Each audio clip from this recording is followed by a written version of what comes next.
Wis apik ayo matur bapak wae, Tru. Ya, matur bapak.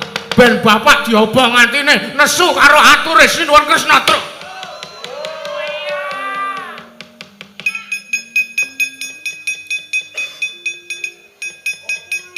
Cenanan. Gong. Gong. Mengo. Ha iki modar tenan iki. Kok sik ta diteliti sik.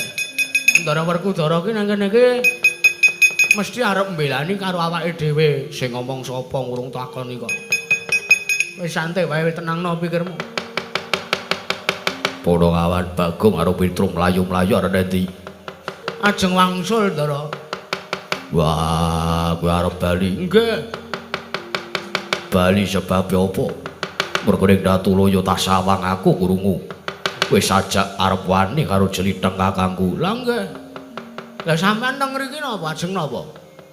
Arep nyekel karo kowe, Gong. Aja meden-medeni to, Truk, ora iki. Aku ki ngewel kok yang ngene iki. Sampeyan ajeng nyekel kula. Wah, babar pisan aku ora arep nyekel kowe, apa nek arep ngluputke karo kowe. Lho, rungokno. Ora arep ngluputke karo kowe ning iki inisiatifku mergo kowe pancen kleru. Tru, pacul cangkemmu lho kowe. Senengane kok ngedeg-degi ra.